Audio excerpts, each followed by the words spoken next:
عند الله أن تقولوا ما لا تفعلون إن الله يحب الذين يقاتلون في سبيله صفا كأنهم بنيان مرصوص.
Innal hamdalillah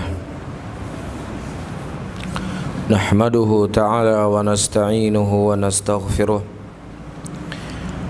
na'udzu billahi min shururi anfusina wa min sayyiati a'malina may yahdihillahu fala mudilla lahu wa may yudlilhu fala hadiyalah.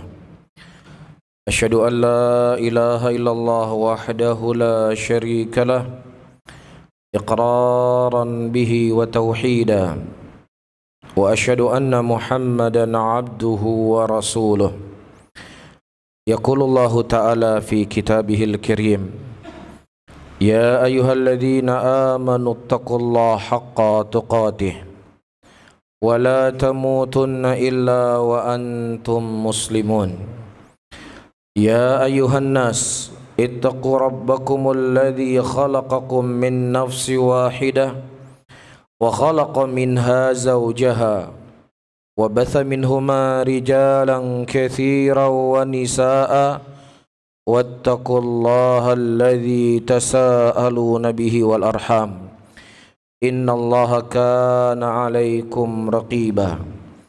يا أيها الذين آمنوا اتقوا الله وقولوا قولا سديدا يصلح لكم أعمالكم ويغفر لكم ذنوبكم ومن يطع الله ورسوله فقد فاز فوزا عظيما.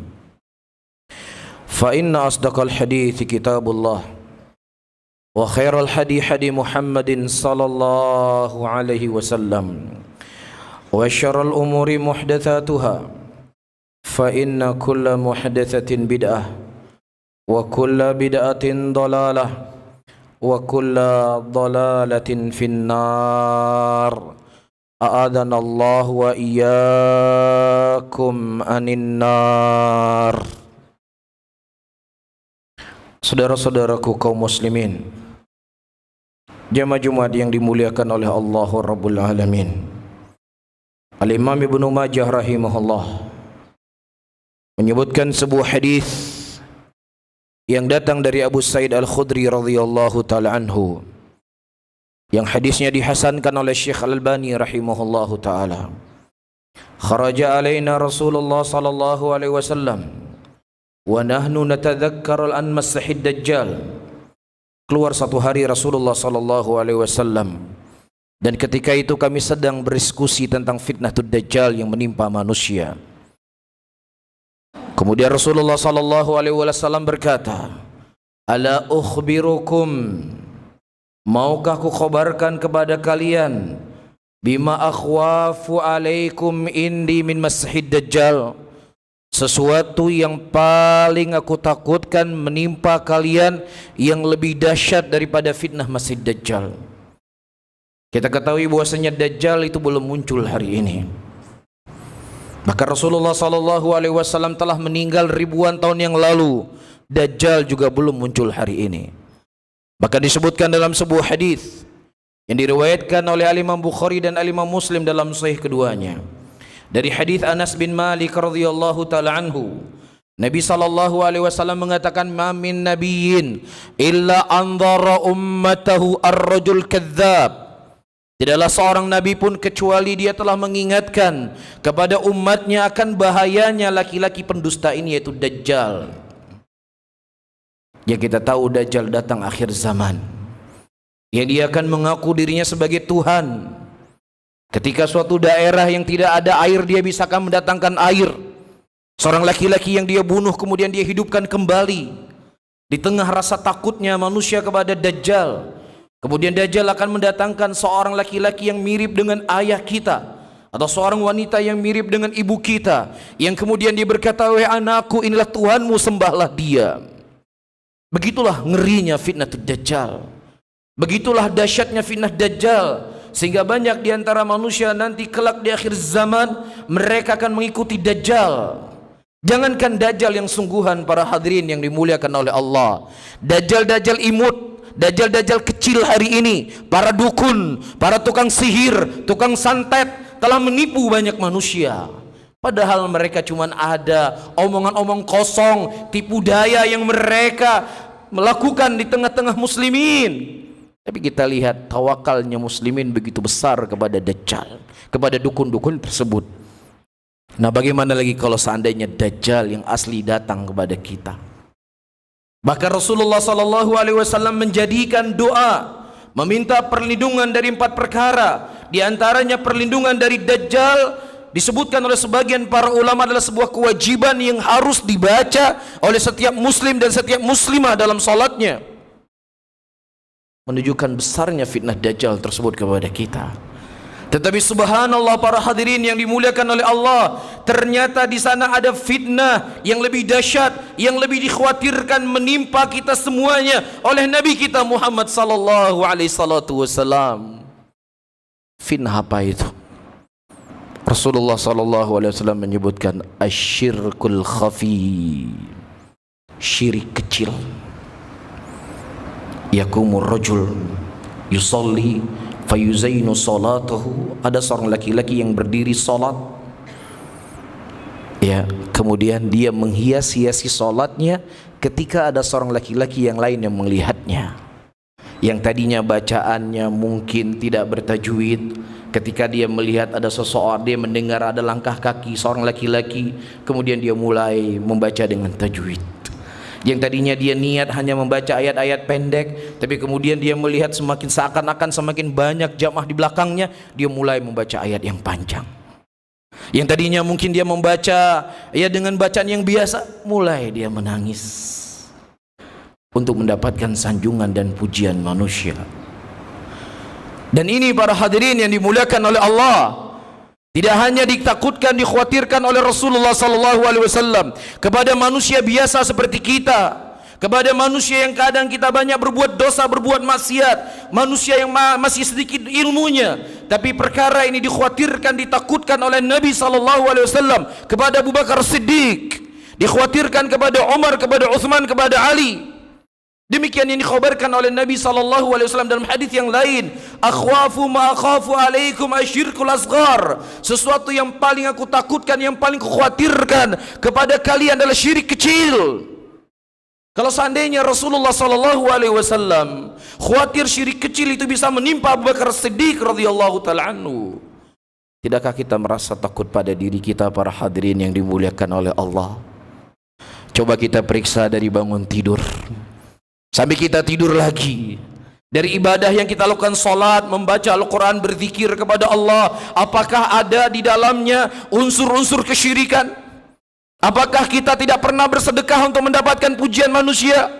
Apakah kita tidak pernah salat untuk dianggap oleh manusia sebagai orang yang soleh? Apakah kita tidak hadir di pengajian untuk mendapatkan pujian dan semisalnya? Ingat para hadirin yang dimuliakan oleh Allah, Allah subhanahu wa ta'ala menyebutkan sebuah ayat di dalam Al-Quranul Karim, innallaha la yaghfiru ayyushraka bihi wa yaghfiru ma duna dzalika liman yasha. Sesungguhnya Allah subhanahu wa ta'ala tidak mengampuni dosa kesyirikan, dan Allah subhanahu wa ta'ala mengampuni dosa selain syirik siapa yang Allah subhanahu wa ta'ala kehendaki.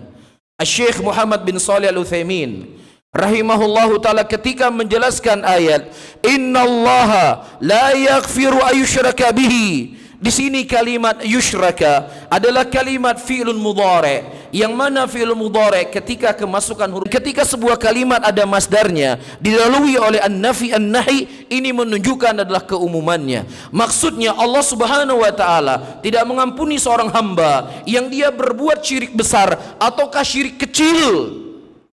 Maka dinukilkan dari Syekhul Islam Ibnu Taimiyah rahimahullah, barang siapa yang seseorang tidak sempat bertobat dari syirik kecil, kemudian dia mati dari syirik kecil tersebut, maka pasti dia akan masuk neraka, pasti masuk neraka. Namun mereka sepakat, orang yang mati dalam keadaan berbuat syirik kecil tidak sempat bertobat, dia tidak kekal di neraka. Sepakat para ulama. Tetapi kalau seandainya pasti masuk neraka, dinukilkan oleh sebagian para ulama dari konteks ayat yang saya sebutkan. Coba kita renungi para hadirin yang dimuliakan oleh Allah, siapa di antara kita yang tidak pernah berbuat riya? Siapa di antara kita yang tidak ingin mendapatkan sanjungan dari ibadah yang kita lakukan? Siapa di antara kita yang tidak, perkara ini ibadah 2 bulan yang akan datang, ini rentan akan terjadinya kesyirikan. Dan perkara yang kedua yang dikhabarkan oleh Nabi sallallahu alaihi wasallam, orang yang mereka berbuat syirik kecil, amalannya itu semua akan hancur. Dia terkadang dia tidur sedikit di malam hari untuk sujud dan ruku kepada Allah subhanahu wa ta'ala, tetapi ketika dicampur sedikit saja dengan riya, ini syirki. Man amila amalan ma'i ghairi taraktuhu wa syirkahu. Allah subhanahu wa ta'ala mengatakan, aku tidak butuh dari sekutu-sekutu yang mereka menyekutukan aku dengannya. Maka barang siapa yang seseorang beribadah untukku dan bersama dengannya dia beribadah untuk yang lainnya, dia ingin mendapatkan sanjungan, ia ingin mendapatkan pujian, maka aku meninggalkan dirinya dan aku akan meninggalkan sekutunya. Hari ini kita berpikir ibadah yang kita lakukan itu akan bisa membuat kita tersenyum ketika Allah subhanahu wa ta'ala menimbang amalan kita. Kita berpikir salat malam, puasa, ibadah, menuntut ilmu, memberikan sedekah, memakmurkan masjid, membangun masjid, kita pikir ini akan bisa memasukkan kita ke dalam surga. Ternyata kelak di yaumul qiyamah Allah subhanahu wa ta'ala menjadikan ketaatan yang kita lakukan seakan-akan seperti maksiat yang hari ini kita berbuat. Padahal salat yang kita lakukan, padahal zakat yang kita keluarkan, padahal haji yang kita tunaikan, padahal qiyamul lail yang kita tegakkan, tetapi Allah subhanahu wa ta'ala menjadikan itu seakan-akan kita berbuat dosa dan berbuat maksiat. Dalam sebuah hadis Rasulullah sallallahu alaihi wasallam menyebutkan, awalu yustusairu an-nar bihimun nar yaumal qiyamah thalathatun. Orang yang paling pertama yang akan diseret oleh Allah ke dalam neraka kelak di yaumul qiyamah adalah 3 jenis manusia. Yang pertama qari'ul Quran, yang pertama orang yang mereka ahli dengan Al-Quran, mereka hafidul Quran, mereka tahu tentang hukum Al-Quran. Yang kedua adalah orang yang berjihad di jalan Allah Subhanahu wa taala. Dia siap korbankan hartanya, dia siapkan korban nyawanya, waktunya untuk memerangi orang-orang kafir, tetapi dalam hatinya dia ingin dianggap sebagai seorang pemberani, dalam hatinya dia ingin dianggap sebagai orang yang mencintai Allah Subhanahu wa taala. Dan yang ketiga orang-orang yang mensedekahkan hartanya. Ternyata 3 orang inilah yang akan pertama diseret oleh Allah ke dalam neraka. Bukan pengedar narkoba pertama kali Allah seret dalam neraka, bukan pemakan riba yang pertama kali Allah seret dalam neraka, bukan pelaku zina yang pertama kali Allah seret dalam neraka, bukan orang melakukan sogok menyogok yang pertama kali Allah seret dalam neraka, tetapi alul ibadah, orang yang memiliki ilmu, orang yang memiliki harta, tetapi dia lakukan itu semuanya bukan untuk Allah Subhanahu wa taala. Oleh karena itu para hadirin, sayangilah diri-diri kita masing-masing. Tidak ada sesuatu yang paling berat untuk kita jaga lebih daripada keikhlasan. Tidak ada sesuatu yang paling berat kita jaga adalah sanjungan dan pujian manusia. Kita hidup di tengah manusia. Kita hidup berkelompok. Pasti keinginan untuk dipuji, disanjung itulah sesuatu yang sangat disenangi oleh setiap orang. Tetapi kita harus menyadari, ria itu sesuatu yang lebih mematikan dibandingkan seekor kambing yang dilepas di tengah serigala.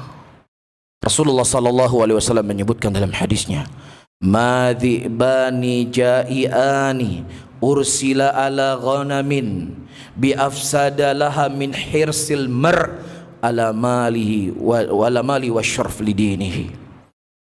Tidak ada 2 ekor serigala yang dilepas di tengah-tengah seekor kambing yang lebih rusak daripada seseorang yang dia beribadah, beramal untuk mencari dunia.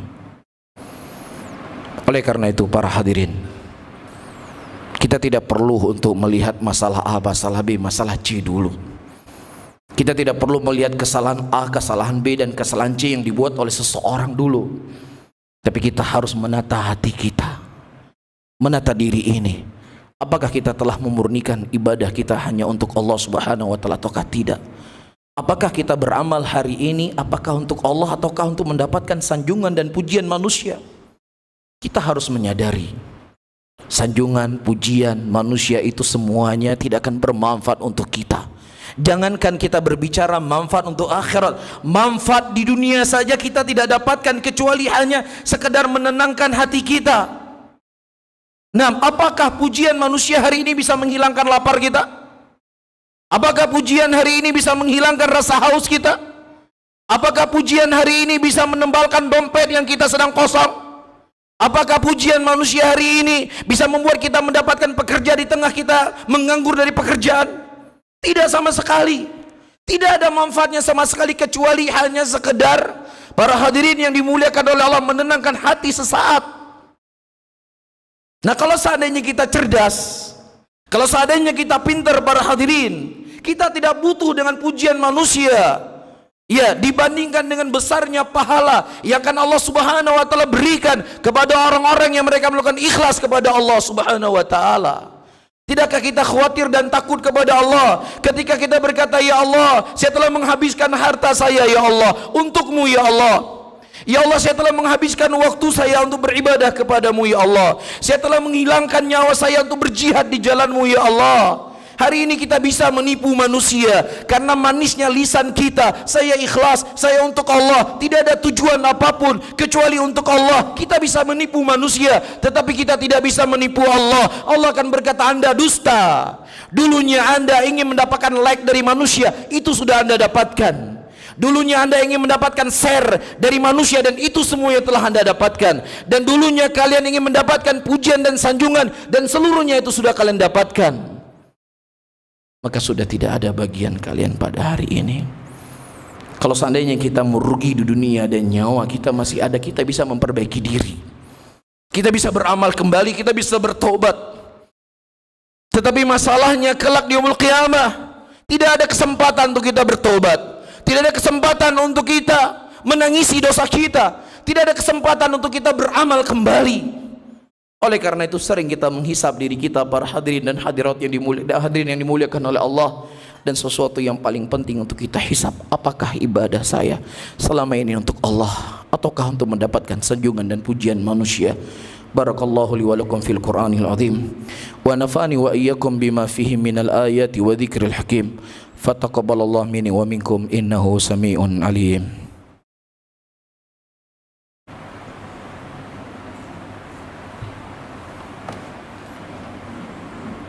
Alhamdulillah.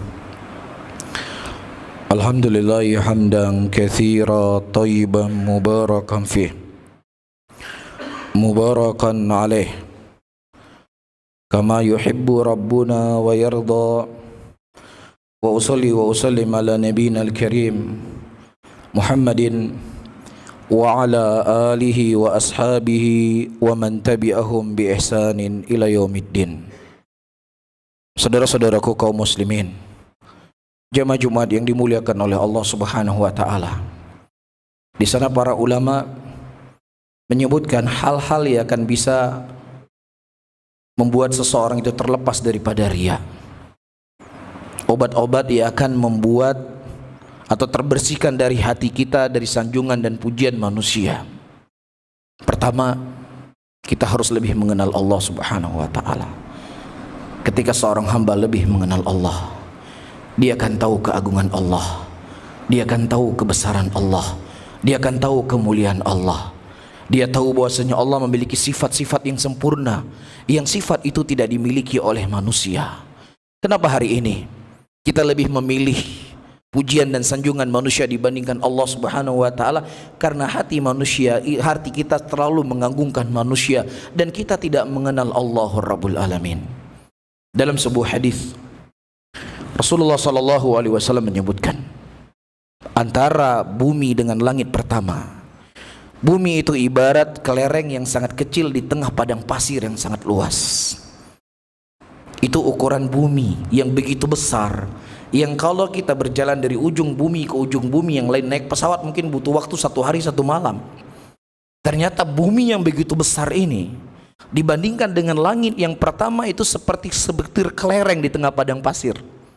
Dan begitu juga selanjutnya, bumi yang pertama dengan bumi yang kedua, langit pertama dengan langit yang kedua, itu ibarat seperti biji kelereng di tengah padang pasir. Dan seluruh langit dan bumi yang 7 ini, ya, dibandingkan dengan kursinya Allah Subhanahu wa taala, 7 langit dan 7 bumi dibandingkan kursinya Allah seperti sebutir kelereng. Dan kursinya Allah yang begitu besar ini dibandingkan dengan arasy Allah Rabbul Alamin sama seperti ukuran sebutir biji kelereng dibandingkan arasy Allah. Dan Allah Subhanahu wa taala di atas arasy-Nya.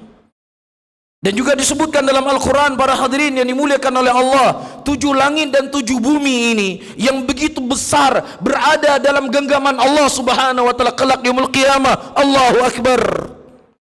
Apa yang kita inginkan dari manusia yang lemah? Kalau seandainya kita mati, dia tidak akan bisa menghidupkan kita. Kalau seandainya kita sakit, dia tidak bisa menyembuhkan kita. Apa yang kita inginkan dari manusia? Corona yang begitu kecil, virus yang begitu kecil, sudah hampir 2 tahun tidak bisa dihilangkan di muka bumi ini. Padahal para ahli, para dokter, semua orang-orang yang punya kehebatan ingin menghilangkan corona, ternyata mereka tidak mampu. Kepada orang seperti inilah yang kita harapkan kepada mereka. Kalau dia makan salah, dia akan mencret. Kalau dia terkena pisau, dia akan terluka. Kepada manusia-manusia seperti inilah yang kita harapkan. Apa yang kita harapkan dari mereka? Ini yang harus kita tanamkan dalam diri kita, untuk tidak terlalu mengagungkan manusia, tetapi kita harus menanamkan keagungan dan kebesaran Allah dalam hati kita. Dan insya Allah itu akan terpupuk rasa cinta pengagungan kepada Allah. Ketika telah terpupuk rasa cinta pengagungan kepada Allah, maka kita akan mudah untuk beribadah untuk Allah. Yang kedua, seseorang banyak membaca, ya, orang-orang soleh, orang-orang yang ikhlas, ya balasan-balasan yang akan Allah berikan kepada mereka. Sebagian mereka mengatakan orang yang ikhlas adalah orang yang sama antara pujian dengan celaan. Pujian tidak membuat seseorang itu semangat dalam berbuat kebaikan, dan celaan juga tidak membuat dia kendor dalam berbuat kebajikan. Ya, karena dia beribadah bukan dengan sanjungan manusia. Dia beribadah bukan dikarenakan celaan manusia, tapi dia beribadah kepada Allah. Anda memuji saya, Anda mencela saya, nggak ada urusan sama saya, sama saja. Ada bedanya. Karena sanjungan Anda nggak membuat saya masuk surga, celaan Anda juga tidak membuat saya itu masuk neraka. Tapi yang orang ikhlas, dia hanya memurnikan ibadahnya kepada Allah. Dan selanjutnya para hadirin, untuk kita banyak membaca kondisi dan keadaan orang-orang yang diazab oleh Allah di dunia dan di akhirat dari orang-orang yang mereka memalingkan ibadahnya kepada selain Allah Subhanahu wa taala. Dan yang terakhir, dengannya saya tutup khutbah kedua hari ini, untuk seseorang istiqomah dalam beramal. Ya, istiqomah dalam beramal. Hari ini dia beribadah, besok beribadah. Hari ini baca Quran, dia terus baca Quran. Hari ini dia sholat malam, terus dia sholat malam. Hari ini dia bersedekah, dia istiqomah dalam sedekah. Karena seperti yang saya sebutkan di khutbah pertama tadi, ketika seseorang beribadah sesaat terkadang, maka ini sangat rentan dengan riya. Tapi kalau dia sudah terbiasa dengan ibadah, dia sudah merasakan nikmatnya ibadah, dia sudah merasakan nikmatnya baca Quran, dia sudah merasakan nikmatnya qiyamul lail, dia sudah merasakan nikmatnya berzikir kepada Allah, maka kenikmatan itu tidak akan tertipu dengan sanjungan dan pujian manusia. Naam, Allahumma salli ala Muhammad wa ala ali Muhammad kama sallaita ala Ibrahim innaka Hamidun Majid. Allahumma ighfir lil muslimina wal muslimat wal mu'minina wal mu'minat al ahya'i wal amwat. Rabbana atina fid dunya hasanah wa fil akhirati hasanah wa qina adzaban nar. Akhiru da'wana wa aqimus salah.